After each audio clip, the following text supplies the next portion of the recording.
Hey everybody, the deadline to get your application in for the spring vintage of Village Global Accelerator is March 1st. Companies that have been through the accelerator have raised from some of the best venture funds in the world like A16Z, Lux, Spark, Bessemer, Founders Fund, and many more.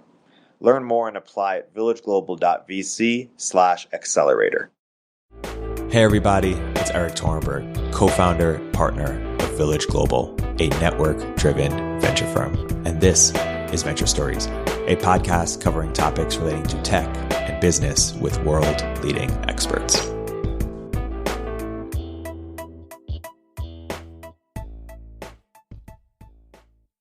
Hey everybody, welcome to another episode of Village Global's Venture Stories. I'm here today joined by a very special guest, Logan Ury. Logan is a Harvard-trained behavioral scientist turned dating coach and is the director of relationship science at Hinge. Her new book, How to Not Die Alone, has just come out, and I am a big fan of Logan's writing, talks, and I'm excited to have Logan here on the show. Logan, welcome to the podcast. Erik, I'm so excited to be here. Thank you for this opportunity. Logan, why did you write this book, and what do you hope people take from it? Yeah, that's a great question to start us off. So first of all, just as the title says, I want to help people not die alone. And sometimes people tell me, oh, that title's so triggering. You're making me think about the fact that I'm single and I don't want to think about it. And that's the whole point. You might be on a path where you're headed towards not finding a partner, not finding somebody who you want to be with long term. And my whole point of my work is to help people actually spend time thinking about that and invest in their relationships. And my book focuses on romantic relationships in particular. But today I'm really excited to dive into how that research can apply to all types of relationships. So getting into the book, you use the lens of behavioral science a lot and applying it to dating and relationships. Why don't you give a quick background on what is behavioral science and why is it helpful for people to know about it? Sure. So I'm sure that some of your listeners are familiar with behavioral science, but I'll kind of just give the basic intro. Behavioral science is the study of how we make decisions. What's super interesting about this is the fact that we're all irrational, or as the behavioral science great Dan Ariely says, we're all predictably irrational. What that means is that we make decisions that are not in our own best interest and that we're affected by something called cognitive biases. Now, these are clouds in our judgment that prevent us from making good decisions. But when we say we're predictably irrational, that means that the same cognitive biases are harmful to everyone, right? So we're all plagued by the same cognitive bias. So one of the ones that I think about often is called the present bias. And this is the fact that we overvalue the here and now, and we're bad about thinking about the future. So one ways that this plays out is we eat too much, we don't save enough for retirement, we don't exercise because we're focused on the hedonic pleasure of the now versus how we'll feel in the future.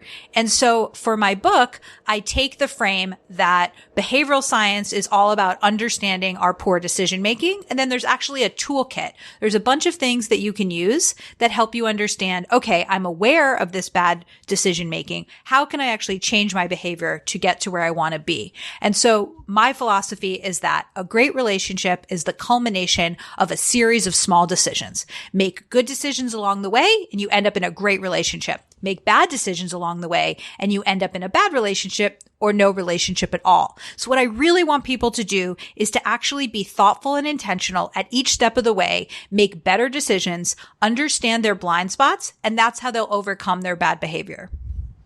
What do you say to someone who says, "Oh, but what about the magic? What if I, treat it like a board meeting? Will it lose some magic?" What do you say to that? Erik, I'm glad you asked me that because that's actually one of my favorite questions and something that I love to push back on, and it's how I open the book. The first sentence of the book is, you shouldn't have to buy a book on love. Love is natural. It's an organic feeling. You know it when you have it. And what I say to that is, yes, love is this natural organic feeling, but dating and partner selection are not. And there's a number of reasons why that's true. One of them is that dating as we know it is actually a fairly new phenomenon. People didn't start dating in what we think of as dating until around the 1890s. Prior to that, people had arranged marriages. They had marriages of convenience. So the idea of two people meeting up and going on a date is actually very new. And then, of course, as you know, online dating has only been around since 1994. And app dating is something that was invented in the last 10 years. So the idea of dating as something natural, that's not true. Dating is a set of skills and people need help with those skills. And that's why in my book, I combine two fields of research. There's relationship science, the academic study of love, and then there's behavioral science, how we make decisions. And so I have this combination, which is behavioral science helps you make better decisions in dating and relationships. And we know what to optimize for in dating and relationships by looking at relationship science. And give us a line about how app dating or online dating have sort of informed or evolved relationship science. Is one idea just that because there's so much to choose from in theory that now we have to be even more intentional? Or how has it sort of changed the science or the approach? Yeah. So if you want to talk about relationship science itself as a study, you can just talk about the fact that there are now many thousands of data points that scientists can look at that weren't previously available to them. So some of the most interesting research on online dating is captured in the book Dataclysm by Christian Rudder. And he talks a lot about basically a big data analysis of OkCupid research. And some of the things he finds have to do with the fact that women seem to find men attractive who are around their age or slightly older up until around the 50s. And men seem to all find women who are 21 years old the most attractive, no matter how old the man is. He finds that on a dating app, and this is in particular, we can get into the reasons why, a man who is 5'8" needs to make $40,000 more a year to be considered as desirable as a man who's 5'9". And so there's lots of interesting research that can be understood because you just have thousands and thousands of people, millions of people who are using dating apps, interacting in different ways. And if you have access to that data, you can actually just measure things like what can you put in your profile that makes you more desirable? What are the keywords that people seem attracted to? I mean, there was a study that came out a few months ago about men who put cats in their profiles are less successful on dating apps and why. So really the basic answer is there's just a lot more data that we have about how people present themselves, how people connect. And that is a great opportunity for us to study things like attraction. What I'm actually doing at Hinge in my role as the director of relationship science is looking at another piece, something that hasn't been studied as much. And that's once people meet and once we've gotten past that attraction stage, what makes a great relationship? What makes people actually delete the app? And so we're doing a lot of research at Hinge to look into the people who have followed our mission statement to, designed to be deleted. How did they delete the app? What worked out for them? And what can they teach us about how other people should be using the app? Yeah. And just to that example you brought up, why does a man have to make $40,000 more or whatever the analogy? Why does that matter? Yeah. So there's a concept called evaluability. What this basically means is that the easier it is to evaluate two things and compare them, the more that metric seems to matter. And so if you're at a bar and you are talking to a great guy and he's sitting down and you have an amazing conversation and you feel the chemistry, when he stands up, the first thing you think isn't, oh, he's 5'8" instead of 5'9", right? You're not focusing on his exact height. Sidebar, height has so much to do with posture, confidence, all of these other things. But on an app, you're just comparing two numbers. You're comparing 5'8" and you're comparing 5'9".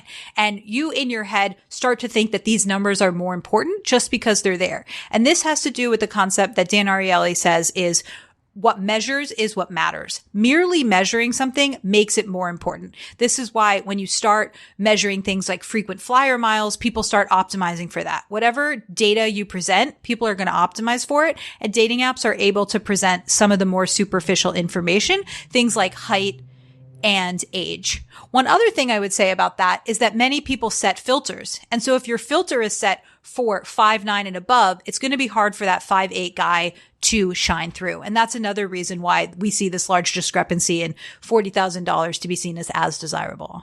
Yeah. I want to take the learnings that you've uncovered in this book as it relates to romantic relationships and see what can be applied to work relationships, particularly co-founders. So we at Village and on deck think a lot about co-founder dating because co-founder dating has taken some evolutions as well. First off, perhaps the biggest reason companies fail is co-founder breakups. So that's a big challenge that people pick the wrong co-founders. Two, similarly to how sort of, apps reinvented the selection for romantic, relationships, communities like On Deck and, sort of social networks have also expanded the pool of potential co-founders. And there used to be this trope of, hey, only start a company with someone you've known for a decade, but now, people are co-founder dating, and there are stories of success. So people are now asking themselves, okay, and now that I know this can be done, how can I do it? So let's talk about some things that you learned that might apply to co-founders. Absolutely. One that you outline is the 3 dating tendencies. Why don't you unpack that concept and then talk about how it applies to co-founders? Yeah. So first of all, Erik, just at a high level, while I haven't started a company, I have worked at some large companies. And so I worked at Google, I worked at Airbnb, and it's really interesting to think about the importance of relationships at these companies. There was a saying at Google, people don't leave their jobs, people leave bad managers. I think that the startup equivalent is, people don't leave bad companies, they leave bad co-founders. And so I'm really glad that we have this opportunity to just talk about the importance of relationships. In preparing for this interview, I actually talked to quite a few founders about co-founder dating. And it was really fascinating for me to hear how my 3 dating tendency framework applies to them. So let me walk you through it. So the idea is that I would have these dating coaching clients. They would walk through my door. This was pre-COVID, sit on my couch, and they would describe to me their dating problems. And although my clients were all unique, I found that they suffered from the same set of blind spots. So these were patterns of behavior or attitude that prevented them from finding love, but which they couldn't identify on their own. And I've categorized this into the 3 dating tendencies. So the first dating tendency is called the romanticizer. And these are people who expect love to happen to them. They think love will be easy. They think that there's a soulmate out there waiting for them. They don't have to put effort in, and love will come to them. The second one is the maximizer. And the maximizer is the one who has unrealistic expectations of their partner. They think, could I be 5% happier with somebody else? They think that if they do more research, they'll come up with the right answer. And the third one is the hesitator. The hesitator has unrealistic expectations of themselves. The hesitator thinks, when I lose 10 pounds, I'll be ready to date. And one day I'll wake up and be ready to date. But until then, I don't want to do that because I want to put my best foot forward. And they kind of have this idea of perfection. And so in talking to all of these entrepreneurs who had gone through the co-founder dating, it seems like this really plays out in that arena too. So first we talked about the romanticizer. Now the romanticizer, when it comes to co-founder dating, this is the person who romanticizes starting a company. They love the whiteboard. They love thinking about new ideas. They start off by saying, okay, we're going to do skills training for people in the green energy market. And then it becomes, we can upskill people in every market. We can make this global. We can have it in person. We can have it digital. We can basically redefine education. And before you know it, they have invented an idea for a new university, and suddenly the world has changed, but really all they have is a whiteboard. And so they really romanticize the idea of starting a company. And when it comes to the inevitable rough spot with their co-founder and with the company, it's not what they expected. They didn't realize that they'd be spending 25% of their time thinking about HR and benefits and management. They didn't realize that actually you don't start by it's not so easy to just disrupt education with your first few months as a company. And my advice to romanticizers in the book is to switch from what we call the soulmate mindset to the work it out mindset. The soulmate mindset is that love should be effortless. The work it out mindset is that if it feels like work, you're doing it right. The second type is the maximizer. And I can tell you, many of my clients are maximizers. I live and work in Silicon Valley. I imagine many of your listeners are maximizers. And maximizers are people who really want to turn over every stone before they make a decision. And how this relates to co-founder dating is that they want to meet with every possible person. They want to wait for the new YC class. They want to see who else Erik is going to introduce them to. And they think, he's really good, but I think he could be 5% better if he actually had a more technical background. Or, I think I would be happier working with somebody else who's slightly more similar to me or slightly less similar to me. And they always think that the perfect co-founder is waiting just around the corner, when in reality, they need to become like a satisficer, which we can get into later. But they're much better off setting a benchmark and then saying, this person is good enough and I'm going to invest in them. And then finally, the hesitator. And this came up a lot in my conversations. These are the people, if you work at a big company, you know this person. They're always just about to leave. They're always just about to start a company. But you know what? I want to start a startup that focuses on empowering electricians. So I need to go first become an electrician. And they're always, 10 to 15 years away from the experience they would need to start the company. And look, the advice for hesitators who in dating is somebody out there as imperfect as you is going going on a date and they are learning how to date and they are learning how to get better at dating and they're figuring out what they want. While somebody with your exact same skill set is starting the company you want to start, and you need to stop waiting to be 100% ready and you need to actually go out there and start that company, because that's how you learn. I love that framework. Thanks for sharing. You also have another one, the Monet effect. Can you unpack that and how it relates to dating and co-founder relationships? Yeah, absolutely. So one of my favorite movies is the movie Clueless. And in the movie Clueless, one of the characters asks the main character, Cher, oh, Amber, she's so good looking. And she says, no, Amber is like a Monet. From far away, she looks great, but up close, she's a big old mess. And if you're familiar with the artist Monet, he used a type of painting called pointillism. And so from far away, you can get the image of it, but up close, all you see are all these little dots. And this is something that plays out in the corporate world. It plays out in the dating world. And as we're going to discuss today, it plays out in the co-founder dating world. So our brain has a natural tendency of, when it sees a blurry image, it interprets it as something more attractive than what's actually there. And I don't know if your listeners would be familiar with this, but there was a company in the 90s called Glamour Shots, and they used to take pictures of you and they were sort of blurry and you looked more beautiful. And this is actually because of this sort of quirk of our brains, or what I call the Monet effect. And so when our brain is lacking information, it fills in the gap with positive information. So this is how it plays out in the corporate world. When a company is hiring a new CEO, they might hire somebody who's internal or somebody who's external. With the internal person, they know that person's strengths and weaknesses because they've seen them perform. With the external hire, they only know the positives about that person because that's what they've chosen to share. And this is why we find that external CEOs are paid more than internal hires, but usually perform worse. Now, this is how it relates to dating. You meet someone on the app and they say, I like music. And you think, I bet they like exactly the same music I do. And you have this very, very rough outline of somebody, but your brain fills in the gap and you create a fantasy in your head. And before you even meet this person, you're like, this is my person. This is my soulmate. They're going to be great.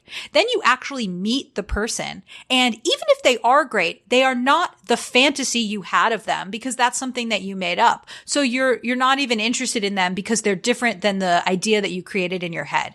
And that's why for those people, I recommend get to the date as quickly as possible. Don't do this pen paling thing where you're always you're always texting. Don't say, I need to talk to you for 2 weeks before we meet up. Get on the video date, meet up in person safely. Actually just figure out who they are before you create that fantasy of them in your head. And that's how you overcome the Monet effect. And when it comes to co-founders, a lot of times people are led astray by seeing someone's resume. And they say, oh, this person was a CTO.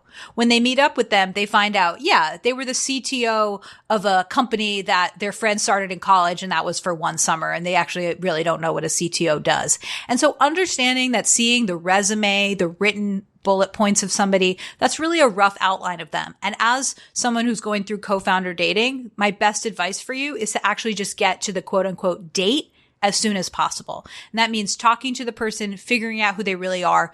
Don't fall victim to building up this fantasy in your head. Just actually meet with them and see what they're about. Yeah.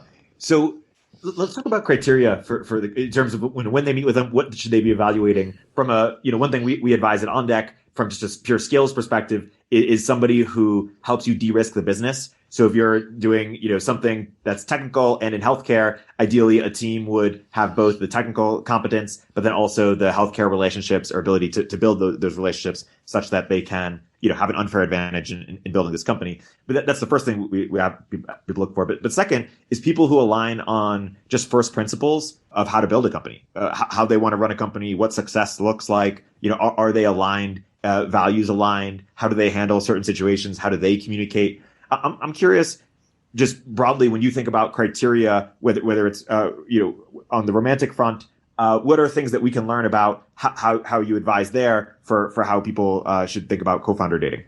Sure. Well, I will start off by saying, Erik, I absolutely defer to you about the qualities that matter for starting a company, but I can provide some broad frameworks for how to do this in romantic relationships and maybe most interestingly, where people get this wrong. And so earlier I talked about this idea of the present bias, the fact that we focus on the now and we're pretty bad at predicting what our future selves will be like and what they'll need. And in my book, I have a chapter called Go for the Life Partner, Not the Prom Date.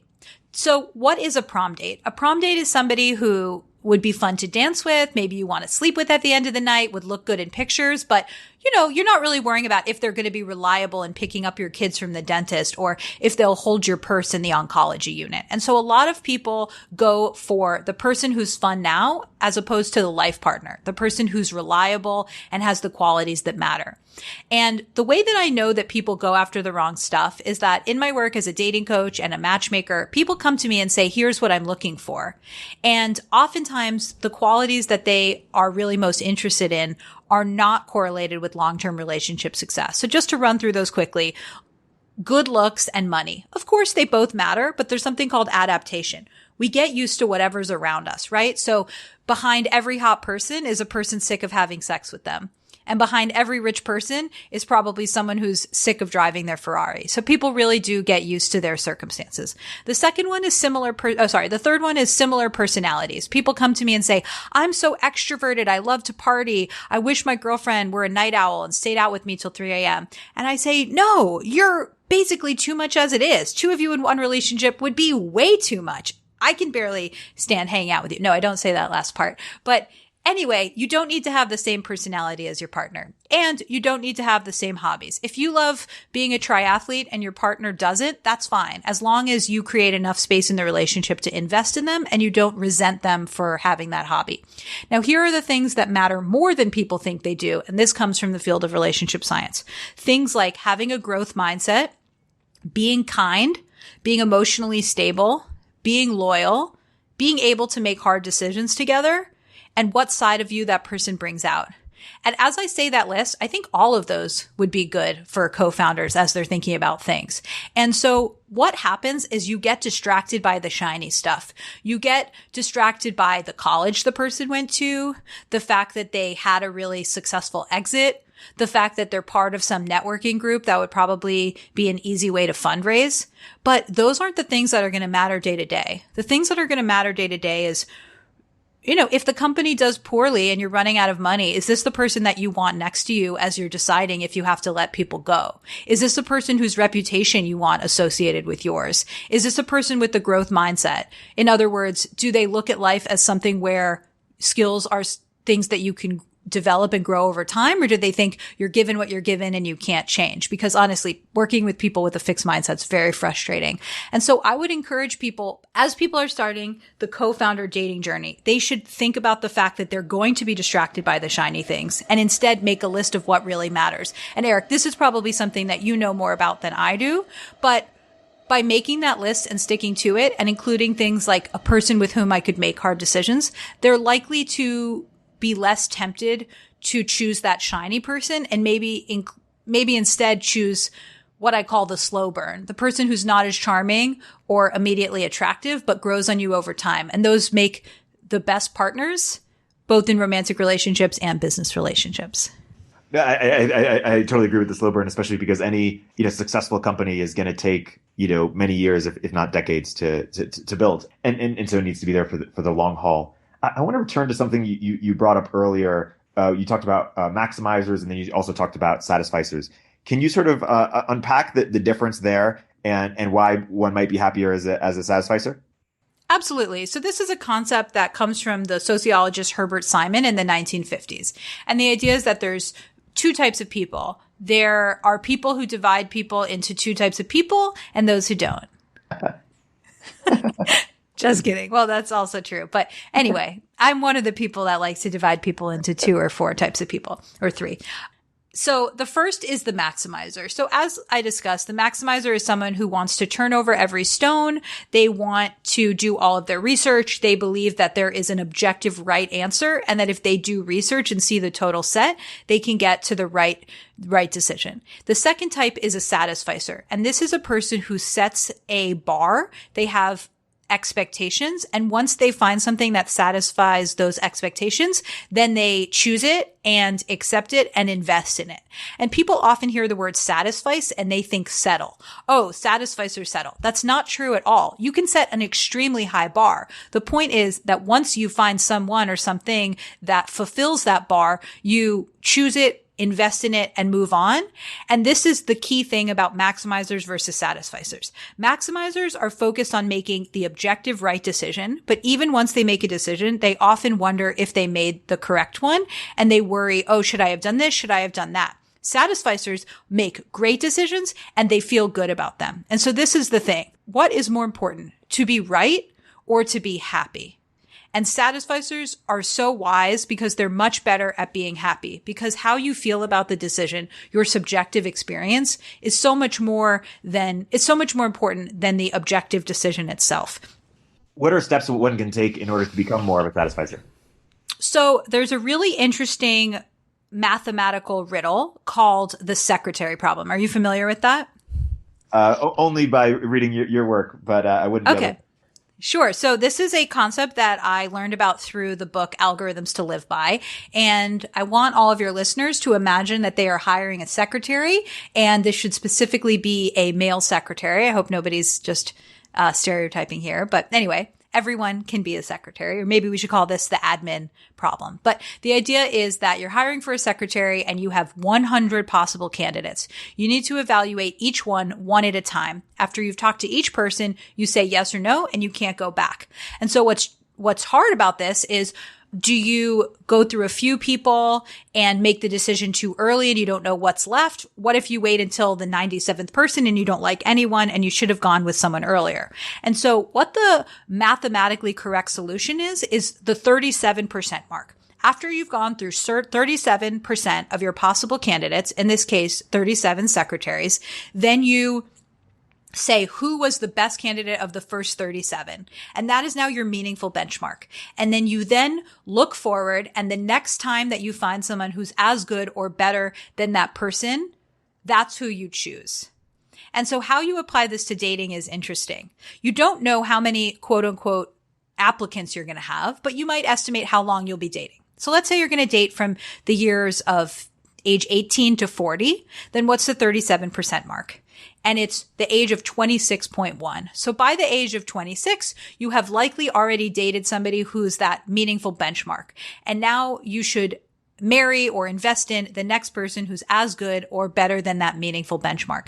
And why this is important is because it helps you see that you already have enough information to make a decision. I imagine most people listening, and definitely the people I work with, are over the age of 26. And so instead of thinking more research is always better, there are these hidden costs to waiting, and you really need to find a meaningful benchmark, find someone who satisfies it, and invest in that.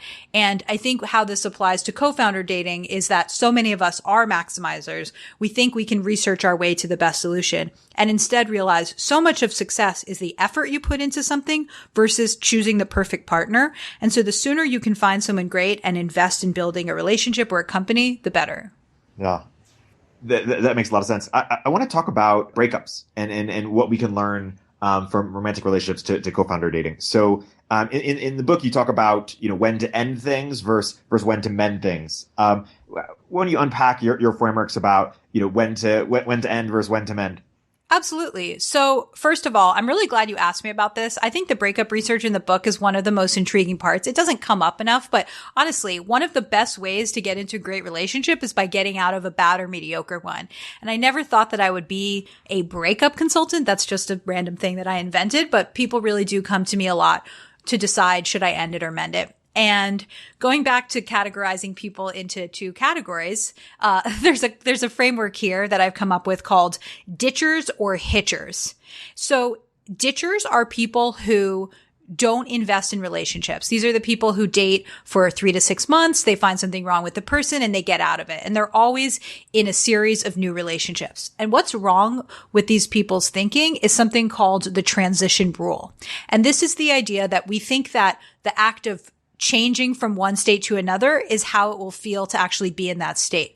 And so, for example, when I say to you, how will it feel to win the lottery? You think about going from being a non-lottery winner to a lottery winner, not how it'll actually feel 10 years later when you're used to being a lottery winner. And this goes back to that concept of adaptation. This is how it relates to love. I confuse the act of falling in love, which is very intense, with the act of being in love. And falling in love is a different chemical reaction than being in love. And so once I'm in the being in love stage, which is a totally natural transition, I think, oh, there's something wrong with this partnership because I don't feel that initial chemistry anymore. And therefore I need to move on to the next one.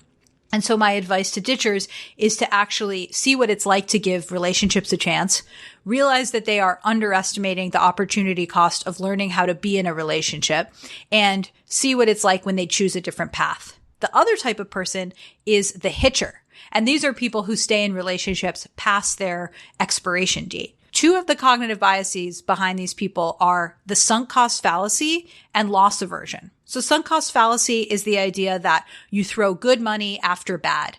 Once you've invested in something, you want to keep going after it. It would be like if you paid $20 to go to an improv show and it was terrible, and you said, well, I already paid money to go to the show, I might as well wait. And that's wrong, because yes, you've paid the money, but why not leave and go for a walk or listen to a podcast as opposed to suffering again? You've paid the money and you have to be there. And in relationships, they think, I've been in this relationship for 5 years, I don't want to start over. Sunk cost fallacy. The other thing at play is loss aversion. And this is our natural tendency to avoid loss.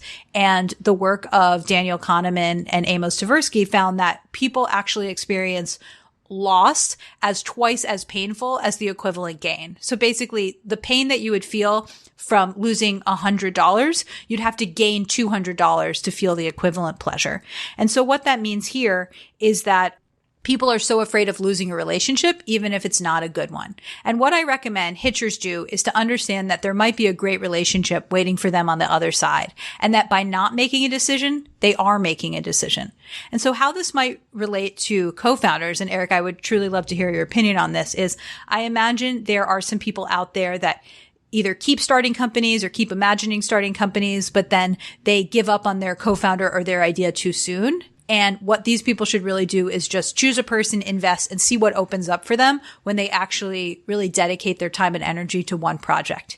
And for the hitchers out there, I would say there are probably people listening right now who are in a really toxic co-founder relationship, and at a certain point they need to call it.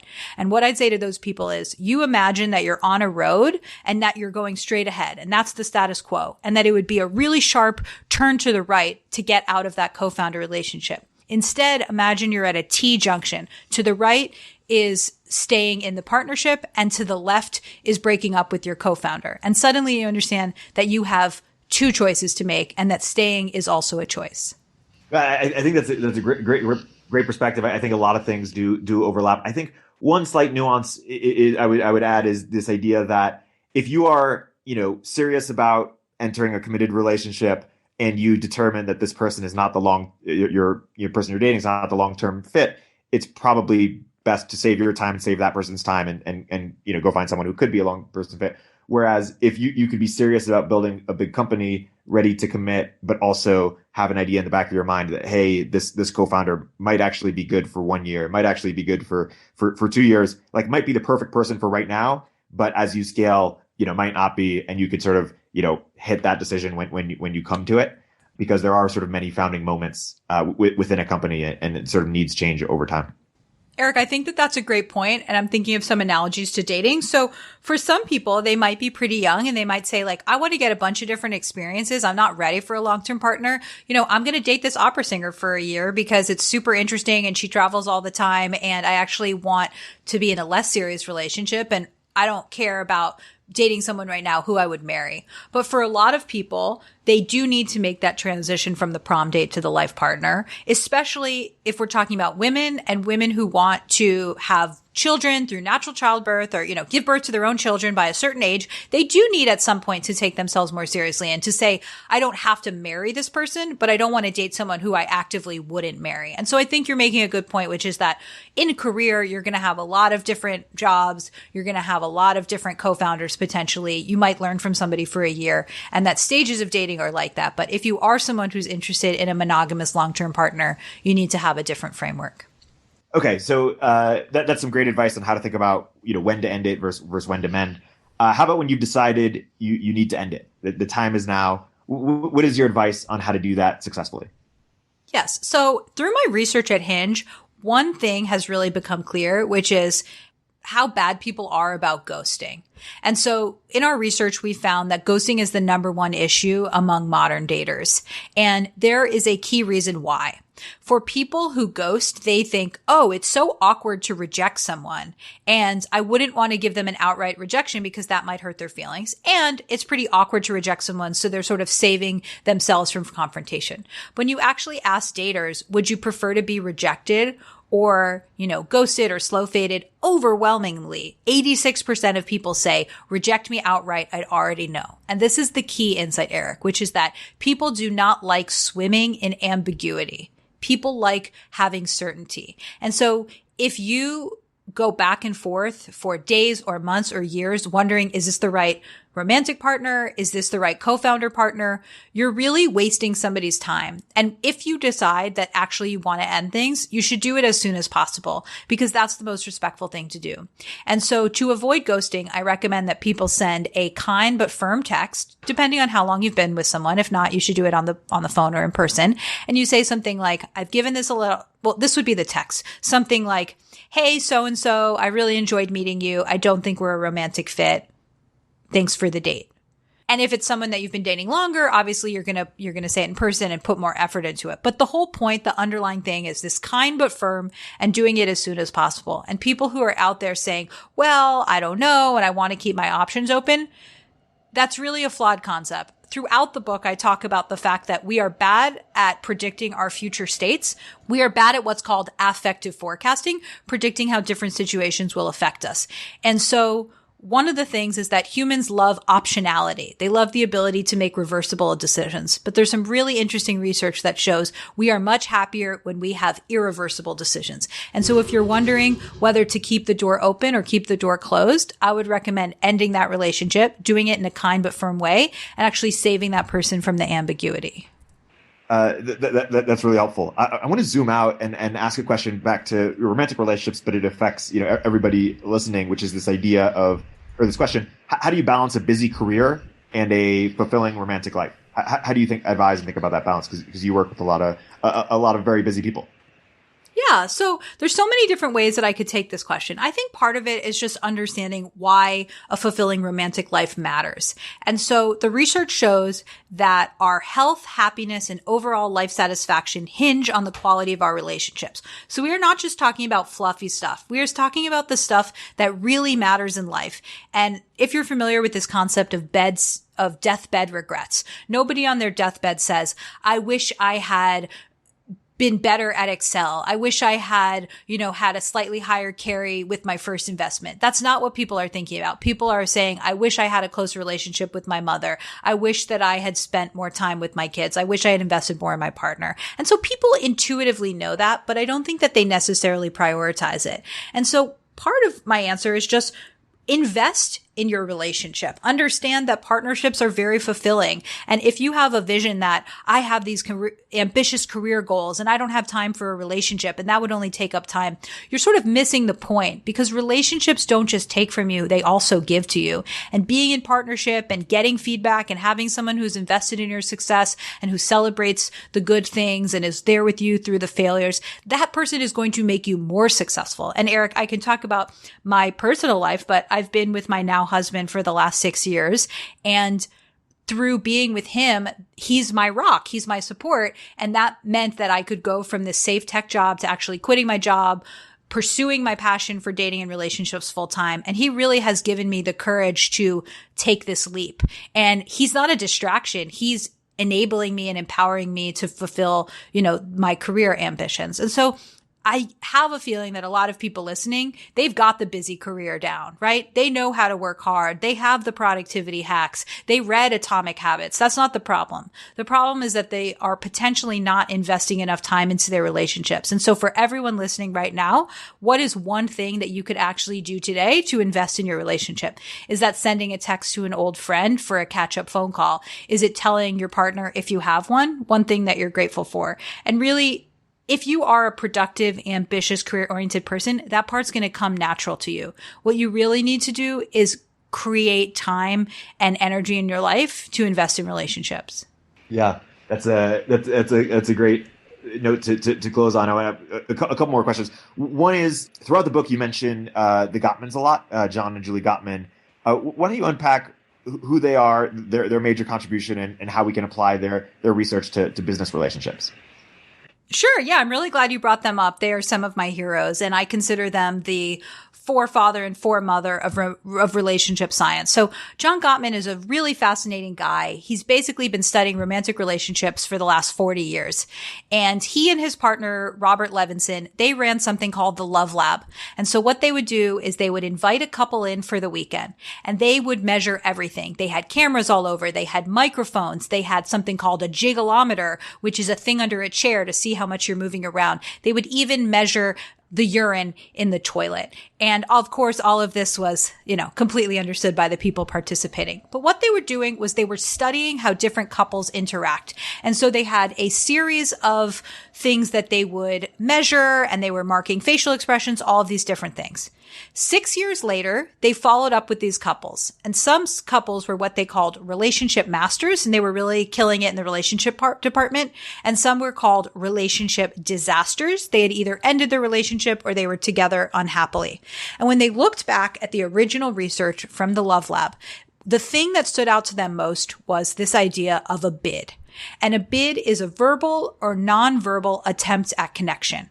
And so an obvious bid might be saying to someone, "Hey, how was your day?" And you want to connect with them. A nonverbal bid might be touching somebody's back when you're lying in bed together, or sighing when you're reading an email. And in that moment, you're inviting the person to connect with you and say, "Hey, what's wrong?" Or, what's going on for you? And what they found was, with the relationship masters, they turned towards each other 86% of the time. Turning towards is when you accept that bid to connect and you follow up. There's also something called turning away. And these are people who are either ignoring the person's bids or maybe even responding negatively. So, why are you always sighing? I'm trying to focus on work, or just not responding at all. And so relationship masters turn towards each other 86% of the time, and relationship disasters turn towards each other only 33% of the time. Why this relationship is so interesting is that people think that relationships are about these big romantic gestures, right? That 1 week a year where you and your partner go to Hawaii and try to reignite the spark. But that doesn't really work. Relationships are built every single day, and the best way to invest in your relationship is by giving bids and turning towards your partner when they accept bids. That's super helpful. Gearing towards closing here, what other pieces of research or advice in your book would help startup founders or VCs listening? Eric, we truly talked about a lot of my favorite pieces of research in the book, right? We talked about the 3 dating tendencies: romanticizers, maximizers, and hesitators. We talked about these 2 types of people who stay in relationships too short or too long, the ditchers and hitchers, and we even covered upon John and Julie Gottman.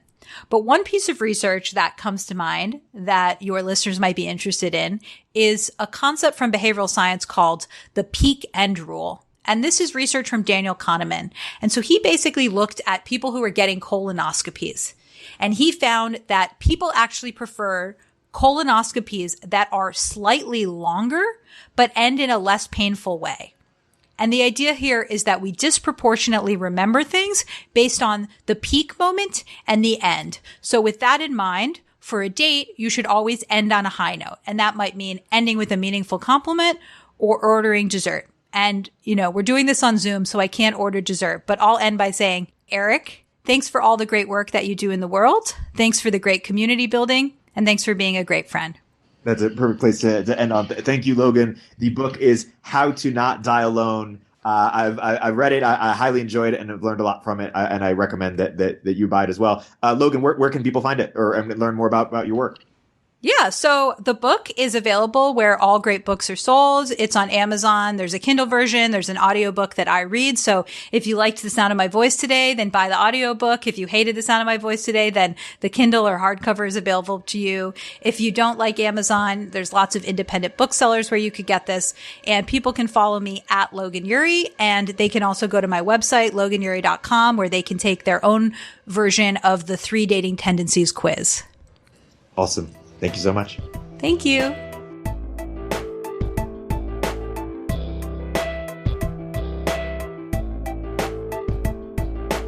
If you're an early stage entrepreneur, we'd love to hear from you. check us out at villageglobal.vc.